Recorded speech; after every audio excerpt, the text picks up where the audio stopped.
Enkrat sem za Božič pri mami, enkrat sem pri atiju. Božič ponavadi praznujem z mami vsako leto in gremo na Dolenjsko k babi pa dediju.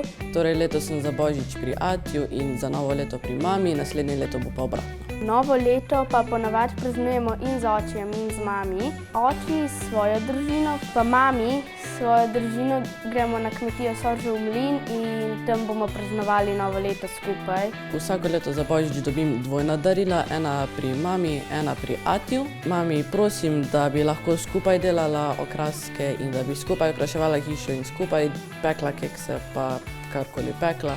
Pri atiju je pa enako. Zdaj bo ta narazen že ene 6-7 let.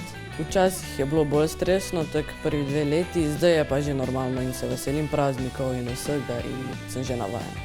Postalo je lažje, ko sem se navadil to, da nisem skozi pri atiju, pa nisem skozi pri mami in je bilo težje zaradi tega, ker nisem bil še tega navajen in mi je bilo zelo čudno.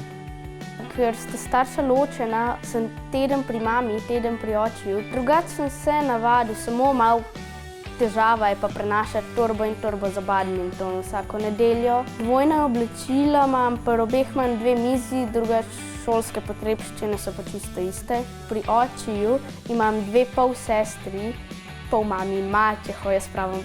Po mamini strani imam pa brata, pa pol očija. Očima. Sta se mami pa ati ločila, smo imeli še Duja, našega kužeka. In sta se zmenila, da bo Du ostal pri mami, tako da me vedno čaka, ko pridem nazaj in se igramo. Glede na to, kako se nekatere družine grozno razumejo, da se moja starša zelo dobro razumeta.